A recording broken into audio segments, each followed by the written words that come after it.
Nih Pak, kalau misalkan Bapak ambil asuransi pendidikan, Iya. nanti anak Bapak sekolahnya ini udah pasti dijamin nih Pak, dari mulai SD, SMP, sampai kuliah. Nah, selain itu juga kalau misalkan nih, misalnya Pak ya, terjadi sakit, nanti anak Bapak ada cover asuransinya juga Pak. Jadi anak Bapak nanti ada biaya untuk pengobatan juga Pak. Gitu. Nah, ini contoh ya Pak, misalkan amit-amit nih Pak, kita sebagai orang tua meninggal. Iya. Nah, nanti ada uang pertanggungan juga untuk anak Bapak. Jadi nanti sekolahnya Zidni Ya, itu bisa aman sampai kuliah. keren banget ya. Keren ya? Oh, kayak gitu ya. Kalau buat tabungan anak ya, buat pendidikan anak, mending nabung emas nih, kayak gini nih. Tuh. Apaan nih? Dari kecil aja emasnya. Ini lebih untung. Nanti misalkan sebulan nih, 1 gram, 2 gram. Kalau misalkan sanggup 5 gram dia tiap bulan. Itu pasti lebih cuan. Iya, kayak gini ya. Heeh. Ini Zidni nih. Tabungan emas nih, bagus Tabungan nih. emas. Di sini udah pasti untungnya lebih gede. Jadi nanti cocok banget nih kalau misalkan buat Zidni kuliah nanti. Iya sih, kalau aku pikir lebih pas sih emas ini ya.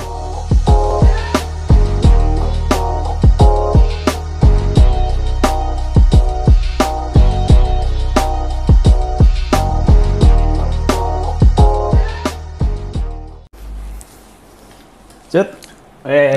Gimana kabar? Alhamdulillah sehat. Om Hendri gimana nih? Baik, sehat baik, nggak? baik, sehat. Pusing nih? Kenapa nih? Kayaknya lagi banyak pikiran. Iya nih. Bingung nih Om Hendri mau nyepin dana nih buat Zidni nih Oh, buat pendidikannya. Zidni. Ada yang nawarin ambil asuransi pendidikan, terus ada juga yang nawarin nabung emas sih. Bingung nih ya. Pilih yang mana ya Om Hendri ya? Nah, sebelum pilih yang mana, waktu dijelasin, lu udah tahu belum detailnya? Asuransi kayak apa? Tabungan emas kayak apa? Iya, lumayan sih, tapi nggak terlalu detail gitu sih, Om Hendri. Gimana tuh? Kalau Om Hendri tahu kan? Tahu dong. Wah, Ini boleh tuh. Pas banget nih Zut nih. Jadi sekalian kita sharing, kita sampein juga sama Mu Fitness nih di rumah ya. Oh iya, boleh nih, biar nggak pusing lagi Biar nih nggak Om pusing Hendri ya. ya. Iya, oke. Ya jadi oke. gini Zut, kalau di asuransi itu kan ada sebenarnya ya, dari asuransi sama emas itu ada kelebihan dan kekurangannya masing-masing nih. Hmm, Nah mungkin kalau asuransi tadi disebutin heeh. mungkin banyak ya manfaatnya ya. Iya, benar. Ada apa sih namanya itu biasanya kalau asuransi itu kan ada Sini. ada apa uang pertanggungan, terus nanti uang sekolah, uang apa uang Banyak sakit, sih, banyak ya. iya. Nah ini nanti kita pasti paham dulu basicnya seperti apa. Nah tapi sebelum bahas ke situ nih Zut, gue mau tanya nih Zut, lo kan karyawan nih, Iya. dapat asuransi nggak dari kantor? Nah, alhamdulillah dapat sih. Dapat? Iya. Om Hendri ada nggak? Ada Ada ya? asuransi sama. Ya, kita kan pekerja juga. Terus Dapat sih. dapat ini nggak coveran untuk keluarga? Coveran ya dapat lah, kan asuransi yang pertama BPJS kesehatan kan. Terus Itu kemudian anak cover nggak? anak cover. Anak cover. Istri? Cover juga loh. Wih lengkap Mantap dong. kan? Ini mah udah komplit nih. Alhamdulillah beruntung banget sih. Oh ya, Om Hendri tadi kan kalau karyawannya. Terus kalau ya bukan karyawan itu gimana ya?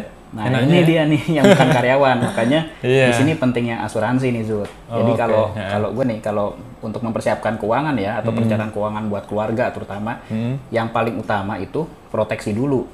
Tuh, kenapa kan proteksi dulu ya? Nah kita nih laki-laki ya sebagai kepala keluarga. Kalau kita kenapa-napa gimana?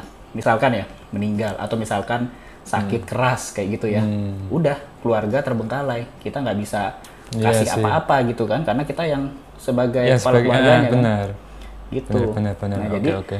kalau saran gue, kalau misalkan untuk nyiapin ini dana pendidikan anak, kita nih misalkan yang nggak karyawan ya, kita pengusaha, ya udah beli aja asuransi. Boleh asuransi di asuransi punya pemerintah kayak BPJS gitu ya, atau asuransi swasta. Yang penting ada proteksi buat kitanya nih, kalau misalkan kita meninggal atau kalau misalkan kita sakit keras kayak gitu.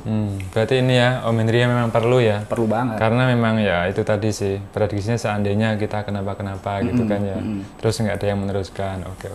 Terus ini balik lagi kali ya ke masalah yang tadi awal itu ya, antara asuransi pendidikan dan nabung emas itu ya. Itu gimana ya Om Hendri ya, kira-kira kelebihan sama kekurangannya untuk asuransi pendidikan dan ini apa, nabung emas itu seperti Nabung apa emas sih? ya. Jadi kan sebenarnya bisa milih nih kalau buat anak ya. Sekarang ada opsi yang cukup menarik gitu dari asuransi nih ya. Nah, mungkin gue sampein kelebihannya dulu ya. Nah kalau kelebihannya ini untuk di asuransi pendidikan anak kayak gitu ya, pertama itu biaya sekolahnya nanti terjamin tuh dari sesuai dengan plan ya, dari mulai SD, SMP, SMA, kuliah gitu ya, pokoknya sampai selesai kuliah lah istilahnya. gitu. Terus juga ada pertanggungan sakit juga. Nanti kalau kita masuk rumah sakit atau anak kita sakit, itu nanti ada biayanya juga kayak gitu. Jadi uang yang kita bayarkan sebagai premi tiap bulan atau yang dianggapnya kayak nabung ya, itu nggak hilang gitu. Jadi tetap aja dapat. Terus juga nanti kalau misalkan kita sebagai orang tua meninggal ataupun sakit keras gitu ya, itu biasanya ada pertanggungannya lagi. Kayak gitu. Jadi dijamin gitu ya? Aman lah gitu ya. Anak kita tetap bisa sekolah, terus ada uang pertanggungan untuk keluarga. Iya, jadi secara secara proteksi itu aman gitu. Aman ya. Nah, sekarang kita bicara kekurangannya nih. Ya tadi udah untung-untungnya ya. Iya, nah ini yang penting nih. Kekurangannya nih yang bikin orang kadang pas-pas sih. Pas-pas juga nih. Jadi kalau kekurangannya nih, kalau yang kayak di asuransi kayak gini, itu biasanya yang setahu gue nih Zut ya. Kalau salah mungkin nanti teman-teman boleh tulis di kolom komentar ya. Saya dulu mantan agen asuransi, jadinya agak paham ya. Tahu. Ya, jadi kalau untuk asuransi itu profitnya biasanya nggak terlalu besar Zut. Itu tergantung dana kelolanya kita taruhnya di mana gitu. Jadi nanti biasanya kan kita dikasih ilustrasi ya. Nah, ilustrasi itu sebenarnya kita jangan ini Zut, jangan merasa wah dulu, ternyata besar loh. Iya gitu. sih, biasanya dari awal oh kok besar banget ya. Besar banget kan biasanya kan. Itu cuma kertas loh, itu cuma kertas ya. Cuma ilustrasi aja, tapi realitanya nanti dia akan ikut dengan performa keuangan ya, performa investasinya ya kan, biasanya taruhnya nanti bisa di equity, di managed fund atau managed fund plus, istilahnya seperti itulah ya. Saham kayak gitu. Nah, jadi tergantung. Biasanya sih ya istilahnya balik modal aja udah untung lah. Gitu. Jadi gitu ya. Nggak usah berharap lebih, tapi di satu sisi kita punya manfaat-manfaat lainnya. Iya, gitu ya. Jadi kita merasa aman. Itu Zut, yang pertama Zut. Terus yang kedua, kalau di asuransi pendidikan itu mungkin kurangnya ini ya. Jadi pada saat kita ngambil asuransi itu, lo kan ditawarin nih, jangan lupa cek klaimnya gampang nggak. Oh, banyak yang susah ya? Banyak yang susah, jangan salah. Tapi bukannya udah dijelasin tuh misalnya, ini loh kalau mau ngeklaim syarat-syaratnya gitu. Iya, itu mesti dicek satu-satu, merepotkan nggak. Jadi misal ini kemarin lah. Almarhum bapak gue ya, bapak gue meninggal. Itu kita ada coveran dari asuransi pemerintah lah, BPJS seperti itu ya. Nah, itu untuk proses pencairannya nggak mudah Zut. Harus ada surat ini, surat itu gitu. Yang paling menyulitkan adalah surat keterangan waris. Susah itu ya? Susah, terutama untuk keluarga yang kurang normal. Oh iya, tanda kutip ya? Gitu ya. Tanda kutip ya. Yang nanti anak dari anak keberapa itulah ya, nggak usah dibahas gitu. Iya, oke. Nah, itu nanti perlu pengurusannya agak ribet ya, surat nikahnya istri yang kesini, surat apanya yang kesini gitu ya. Oh, masalah klaimnya. Nah, jadi nggak cukup hanya surat kematian biasa. Jadi gini, kalau ada asuransi yang menawarkan klaim yang gampang, cukup misalkan kalau kita meninggal hanya surat kematian aja, ambil. Tapi kayaknya kecil kali ya. Nah, ini nggak tahu nih, ada nggak ya? Kalau ada mungkin boleh di sini nih, mungkin yang agen asuransi coba di sini sekalian tawarin. Emang kalau klaimnya gampang silakan ditunjukin di sini. Iya, benar. Nah, itu nggak apa-apa, kita pilih. Nah, jadi kan kalau di asuransi ada effortnya di situ Zut, untuk klaim-klaimnya seperti itu ya, termasuk mungkin kalau kayak nanti saya meninggal juga kan ada klaim ininya, klaim pendidikannya. Nah, itu juga kalau yang di negeri atau yang BPJS biasanya nanti setiap tahun itu kita mengajukan. Ada pengajuan-pengajuannya. Jadi misalkan anak kita nanti naik ke SMP, SMA, kuliah, itu kita mengajukan lagi tuh supaya uangnya turun. Harus ngajunya pun ini ya tergantung tadi ya jenis asuransinya. Ada yang mungkin otomatis, ada yang harus pengajuan. Nah, itu juga harus dicek. Jadi dari pengalaman ini ya sebenarnya kita gue sih sharing aja ya gitu. Jadi supaya ketika ada yang nawarin ke teman-teman di rumah dari asuransi, cek dulu klaimnya gampang apa enggak gitu. Oke. Soalnya nanti repot Zut, kasihan yang ininya, keluarganya nanti yang ngurus-ngurus, ahli warisnya terutama. Iya. Itu ya. Jadi agak merepotkan nih. Ya Om Henry ya, jadi yang asuransi tadi seperti itu sih memang plus minusnya. Nah sekarang kalau yang nabung emas nih, gimana ya? Nabung emas ya? Kan Om Henry kayaknya lebih tahu nih. Oke, kalau nabung emas sih sebenarnya bagus ya Zut ya. Jadi kalau yang teman-teman profitnya, jadi kalau yang kita yang concernnya sama keuntungan, itu lebih tepatnya ya pakai emas gitu. Karena emas ini keuntungannya lumayan nih, dari tahun ke tahun itu pertumbuhannya cenderung naik. Gitu. Jadi nilainya nggak turun ya. Beda dengan tadi yang asuransi. Jadi kalau asuransi kan tergantung performa keuangannya ya. Tapi kalau emas kan sudah terbukti dari zaman dulu sampai hari Benar ini sih. nilainya terus naik. Terus naik. Iya. Jadi kalau misalkan kita plannya untuk kuliah, biasa kuliah tuh berapa ya? Anggaplah 10 tahun ya. 10 tahun itu kenaikannya bisa tinggi banget, Zud.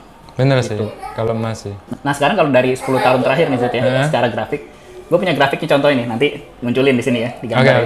Nah, di sini kita lihat nih, jadi dari tahun 2020 kemarin harga emas itu sempat 1 juta rupiah. Iya, tapi benar sih. Sebelumnya 10 tahun ke belakang, itu dari 400 ribu rupiah. 300 ribuan malah gitu ya. Atau ini ya? Itu dari 10 tahun ya. Kalau mundur lagi, lebih kecil lagi. Artinya kalau kita buat jangka panjang, otomatis keuntungan kita dapatnya lebih banyak. Oke ya, jadi memang ini ya, kelihatannya mantap gitu ya, selalu naik gitu ya kalau emas. Tapi pasti ya ada kayak kekurangannya apa gitu ya kalau sebelum kekurangan masih ada lagi nih. Oh, masih ada lagi. Jadi kalau di emas juga sekarang bisa mulai dengan biaya yang sangat terjangkau, Zud. Sekarang udah ada emas digital, bisa dari 10.000. Ada emas kalau yang misalkan nggak suka dengan emas digital, bisa emas fisik. Emas fisik itu mulai dari 0,025 gram. Berapa rupiah itu? Itu sekitar 35.000 sampai 40.000 harganya. Oh, jauh murah lebih banget ya. Murah lagi sih. Gitu. Nah, terus juga kalau misalkan kayak kita ada meninggal gitu ya, emas ini bisa jadi warisan nih, Zud. Diwariskan ya? Diwariskan. Dan nggak ribet, Zud. Nggak perlu ini itu surat apa? Langsung. Apalagi pakai aplikasi ya? Iya, aplikasi atau yang punya emas fisik nih, punya anak 3, siapin aja sekilo. Kita meninggal, ya udah adil kan? Sekilo ya kan? Terserah nanti emasnya mau dijual kayak mau diapain gitu ya. Bener. Bebas gitu. Nah, satu lagi nih keuntungannya juga. Kalau kita nabung emas ini kan sifatnya liquid ya, Zud ya. Artinya mudah dijualkan. Kalau misalkan kita butuh uang mendesak gitu ya, kalau langsung cairkan gitu ya. Kalau yang punya emas digital, klik cairkan. Bener sih. Ada yang real time, ada yang 1 sampai 2 hari baru cair gitu. Atau misalkan kalau sayang emasnya digadein aja. Kalau asuransinya agak lama ya, harus berapa lama sih biasanya kalau asuransi itu ya? Untuk proses klaim kalau nggak salah ya, itu bisa menghabiskan waktu sampai 7 hari mungkin ya. Oh, dan harus mungkin berkas-berkas yang... Berkas-berkas harus lengkap dulu. Nah, gitu. Jadi sebelum kita mengajukan ke asuransi, ya berkas harus lengkap dulu. Dari surat kematian, terus surat dari kelurahan, kecamatan kayak gitu ya. RW segala macam itu harus lengkap. Ribet ya? Ribet. Lebih gampang emas gitu. Bener nih, instrumen emas ini liquid dan cepat gitu ya? Cepat lah. Oke.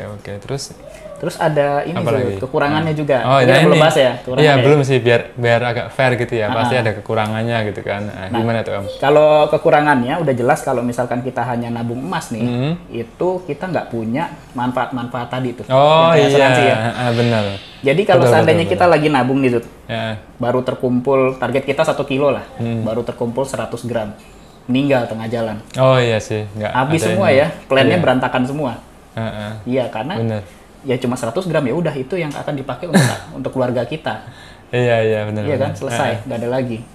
Nah, terus untuk kekurangannya lagi nih, Zud, kalau misalkan kita nabung emas ya, tadi kan meninggal ya, tapi seandainya sakit nih, sakit keras, akhirnya plan yang sudah kita siapkan itu bisa jadi malah habis karena dijual ya untuk biaya pengobatan kita. Kalau kita nggak punya apa-apa nih, nggak punya proteksi kayak gitu ya. Jadi ya kayak gitu. Memang ada kekurangannya, ada kelebihannya. Tapi kalau dari sisi keuntungan, profit jelas lebih besar nabung emas. Bener sih Om Indri sih. Jadi bingung juga ya. Kok kalau di satu sisi memang asuransi kayak ada proteksi. Terus kemudian juga kekurangannya seperti itu. Nah, Om Indri bisa nggak nyimpulkan gitu? Jadi harus pilih yang mana ya kira-kira? Antara nabung sama asuransi itu ya? Jadi sebenarnya simpel nih, Zud, untuk memilihnya gimana ya. Nah, untuk kita yang beruntung ya, teman-teman, kita yang sebagai karyawan yang sudah dapat coveran dari asuransi, ya udah ngapain lagi ngambil asuransi luar? Itu udah lengkap kan? Udah lengkap sih. Udah lengkap ya udah.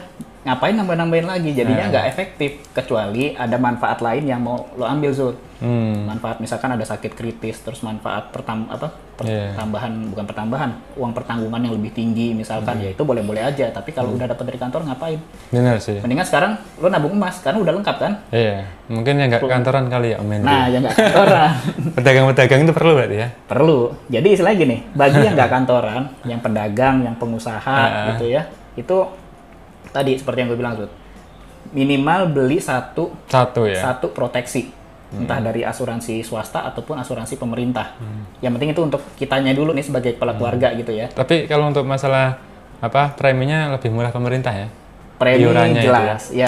Premi jelas karena ada subsidi ya. Itu kan penting ya. Pedagang kalau pedagang kelas kakap nggak masalah. Kalau kelas 3 kan mikir-mikir Om. Ya, tapi biasanya tetap ada ininya Zud, ada uang, ada barang. Oh iya sih. Artinya kalau kita bayaran preminya mahal, biasanya pelayanannya lebih memuaskan gitu ya, lebih bagus kayak gitu ya. Itu wajar-wajar aja lah, namanya kita bayar preminya mahal gitu ya. Betul.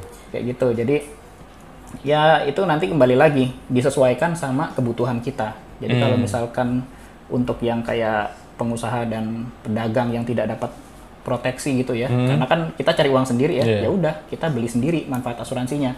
Tapi itu nanti bisa disesuaikan, jangan maksa juga preminya. Jadi misalkan diiming-imingin deh sama agennya, Pak nanti Bapak uang pertanggungannya segini nih, 1 miliar. Benar. Terus uang sekolahnya 1 miliar, ini segini. Tapi preminya sebulannya gede banget gitu kan. Nah itu juga jangan, tengah jalan kalau nggak bisa bayar gimana? Habis ya kan. Sering ya kayak gitu sih. Sering. Jadi misalkan preminya kita cuma sanggup berapa, 350.000, 500.000 untuk satu anak kita deh misalkan ya. Anak pertama 500, anak kedua ya preminya sama 500, ya udah 500. Jadi sebulan 1 juta. Benar. Jangan maksa nanti sebulan 5 juta kayak Boncos gitu ya. Boncos. Oke sih, udah lumayan paham ngerti sih. Keren banget sih penjelasannya dari Om Hendri ini teman-teman ya. Jadi barangkali Om Hendri ada penutup nih, biar lebih clear kayak gimana gitu. Nah, mungkin kalau saran saya sih sebagai penutup ya, kita harus bijak gitu, kita harus efektif dalam merencanakan perencanaan keuangan kita, kayak gitu. Jadi jangan boros. Jadi seperti teman saya Zudi, dia sudah dia karyawan, dia sudah dapat coveran dari asuransi, nggak perlu ngapain. Okay. Udah tinggal fokus nabung emas gitu. Kalau dari teman yang lain bukan karyawan, nggak ada proteksi, ya sudah beli proteksinya, sesuaikan dengan kondisi keuangan kita. Nah, seperti itu Zul. Wah, keren banget nih penjelasannya nih Om Hendri. Jadi tadi yang awalnya saya pusing nih jadi tercerahkan nih. Mantap lah Om Hendri. Jadi udah mulai ini ya. Iya. Tahu ya mulai gimana tahu ya. sih. Benar-benar. Nggak usah bingung lagi. Nah, jadi mudah-mudahan bahasan kita ini bisa memberikan inspirasi untuk teman-teman semua. Jadi selalu ada ilmu baru ya di Mofit ya. Setiap nonton pasti dapat sesuatu yang bermanfaat. Baik teman-teman, jangan lupa selalu bantu kita untuk subscribe, like, komen, dan share video ini supaya channel kita terus berkembang. Mofit Indonesia, tempatnya untuk cari ilmu.